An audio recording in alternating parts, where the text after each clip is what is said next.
And we're back, we're back, we're back, we're back, we're back, my mama loves. It is now time for the news. First up, a Mississippi judge smacks a disabled man while screaming racial epithets at him. So, Judge Bill Weisenberger, who has absolutely no education, because apparently in the state of Mississippi, you don't have to have any education to be a judge in certain instances. But this wasn't even in the courtroom. It was just a sad fact that he's a judge, that people have to go in front of this racist bastard. Okay. So he says, Judge Bill Weisenberger slapped 20-year-old Eric Rivers. Now, Mr. Eric Rivers was standing out at their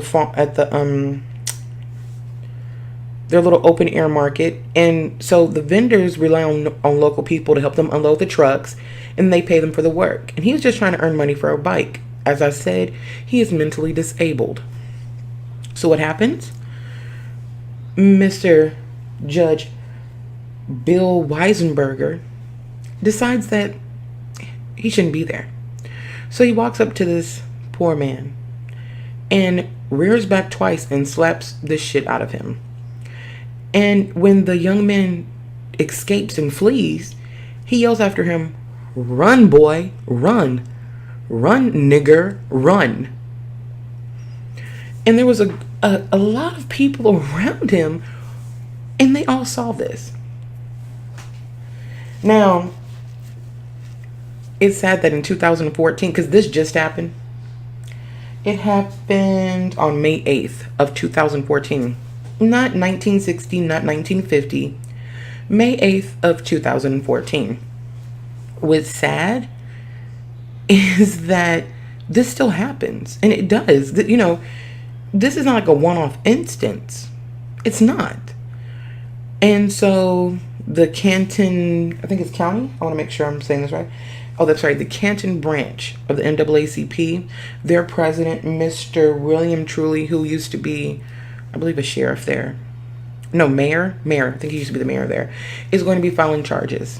And they want him to abdicate his seat until the investigation is completed. Right now, these are allegations. However, I'm pretty damn sure they're accurate when you have numerous people saying that they actually saw him commit this crime and assault against a mentally disabled man. So not only did you abuse someone who's defenseless because they're disabled, you then decided that it was appropriate for you to throw racial epithets at them as they escape from you. Okay. You abuse power. So maybe it's just me.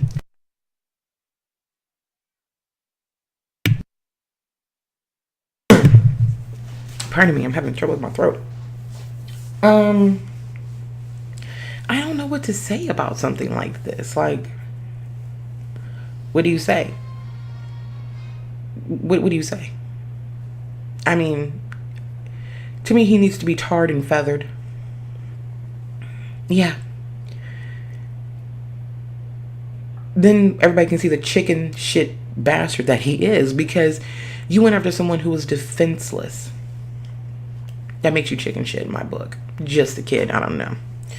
Next up, back in 2010, Miss Ayanna, I want to make sure I said her name right, Ayanna Davis, was in her home when all of a sudden her front door was busted down and a slew of men entered her home. So what does she do? She goes and hides in the closet. And she says, "Please don't shoot me. I'm scared. Please don't shoot me." It was the police. And guess how they ended up being at her house? Can you guess? They fucked up on the address. It was a botched raid. They were in the wrong house. And so the man who shot her through the closet door says, "I accidentally shot her with my assault rifle. I didn't mean to shoot her." So Miss Ayanna Davis was talking, and she said when she got shot, she was shot in the breast, and it went through both her thighs and her abdomen. The force of the shot knocked her onto her behind.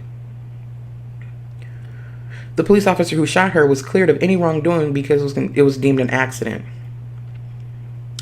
Seems like they have a lot of accidents going on, doesn't it? You accidentally went to the wrong house and did a botched raid. You accidentally shot an innocent woman, causing her severe damage. And it was an accident. No, an accident is spilling a cup of fucking juice on the floor. An accident is knocking over a bowl of rice.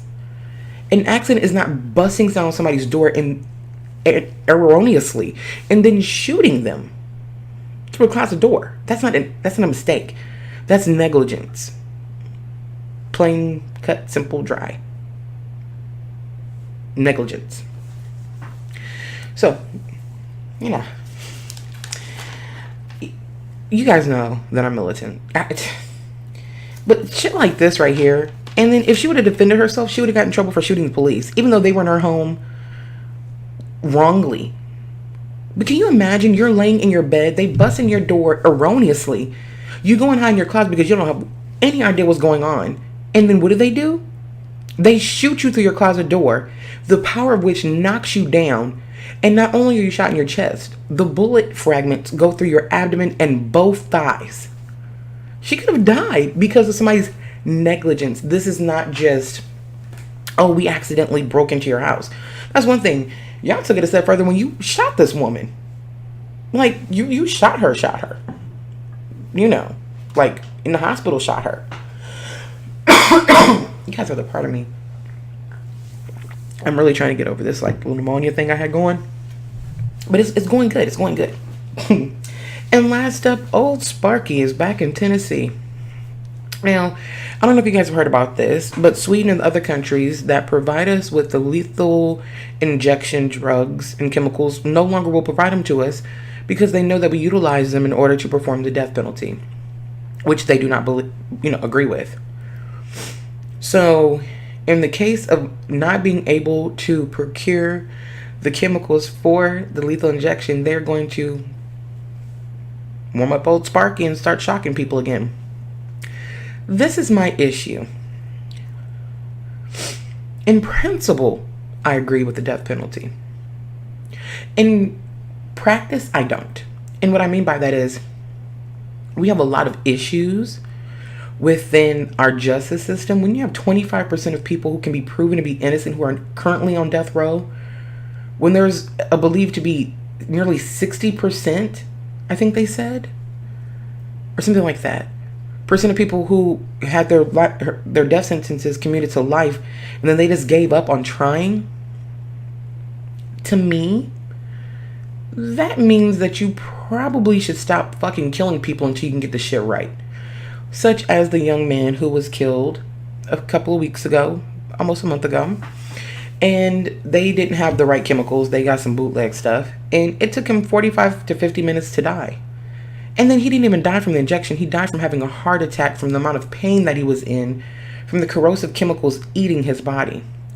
Now, I don't feel bad for him in the sense of him being executed because he admitted to shooting this girl and then burying her alive. So, pardon me if I'm not like the most sympathetic in the situation, but the execution shouldn't happen. They state the man's execution was right after him for 2 weeks. And there's a lot of people who are exonerated posthumously, meaning they're exonerated after they've already been killed. You can't bring them back. Oh, we made a mistake. They're not going to rise from the dead like Nazareth or like Lazarus. I mean, we really have to be sure when we kill people. And obviously, we have a problem with being sure about the people we're killing. If people keep getting exonerated just moments before, just after they die. And Texas is really bad for it. Texas kills more people every year than all the other states combined. Texas is they have like a fast track here for the death penalty. I'm from California. In California, the average day on death row, I think is, 17 years? I have the hiccups. 17 years. But here, the average day is like 3.5 to 5 years, somewhere in there. And you have so many people who are being killed. Like, I don't know. It just, and they did a study, and like in some counties, like 35% of the people who they killed ended up being innocent because they fast tracked them or other racial elements were in place. So I think that it's scary that we have the death penalty back. But then number two, I think it's scary about the electric chair, old Sparky. And number two, if these countries are refusing to send us the chemicals, right? If these people are refusing to sell us chemicals because they know we're using them for the death penalty, we're one of the last few, well-established countries that still does the death penalty. And there's a few things I want to say about this. Number one, it's proven that the number of murders actually increases the month after someone is killed due to an execution. It's not a deterrent. It's not a deterrent. And I think that we have a lot more work that we need to do before we can give this serious thought. I think that we need to go back to the moratoriums on it until we can get our stuff together and actually, be certain, more certain than we are now, that we are killing the right people. And with the horror stories that you hear about from when they used to use the electric chair, I'm terrified. I'm absolutely terrified at the fact that we have that back. That's scary. They've cooked people and then had to wait a year and then we tried to kill them.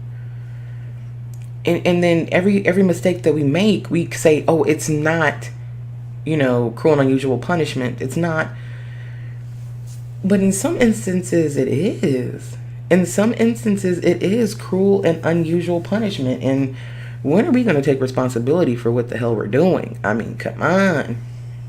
But if you think about it, with all the news stories that we've had today, the Mississippi judge who smacked the mentally disabled young black man who's 20 years old, Judge, I want to call you out by name, you fucker.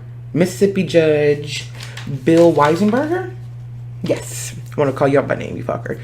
Mississippi Judge Bill Weisenberger, who slapped, not once, but twice, a 20-year-old disabled young black man. And when the young black man fled, he said, "Run, boy, run. Run, nigger, run." I think that, that kind of gives us an indication about what's going on. And then when you have a woman whose house is broken into and then she's shot, and they have the wrong house. There was a botched raid. They broke into her house and then shot her, and they have the wrong damn house. I think that we need to look at our justice system and the way that we do things before we can say, oh, we need to kill you. I mean, really? If it was anybody else who had broke into the wrong house, had shot someone, significantly injuring them, it wouldn't be an internal investigation and say, oh, it was just a mistake. If you and I make a mistake and we shoot somebody accidentally and they get hurt, we call it negligent assault. If they die, you call it negligent homicide or manslaughter or second-degree murder, But they get a pass because they have a badge. That sickens me. It does. It sickens me. So I really want you guys to think about the news stories that we've covered today. I mean, that's scary, and they're all tied together, and it's not like it's like I said, they're obviously not one-off situations. In a country where 70% of drug arrests are for marijuana, which I think needs to be legalized completely above and beyond its medicinal uses. I'm sorry, it does. Okay. When we're in a country where 70% of drug arrests are for marijuana, and African Americans are 3.78 times more likely to be arrested and charged, we need to look at our judicial system, because we still have de jure facto racism. We still have de jure facto inequality for the haves versus the have-nots. Like we were talking about people, I believe it was Saturday we were talking about this, about people who, poor people who get put on the sex registry for soliciting prostitutes and all this. And then you have people like Elliot Spitzer, who I actually kind of like. But you have people like Elliot Spitzer, who was soliciting a prostitute, and he's not on any sex offender registry. It's about the inequality of power and how it's used in America. So that was the news. God help me. I'm going to give you guys another throwback jam with High Five. I like the way, right? And when we come back, we're going to get to knowing your limits. Just because you're a fantastic artist does not mean that you're fantastic at everything. I've had to learn this myself, even though I'm awesome.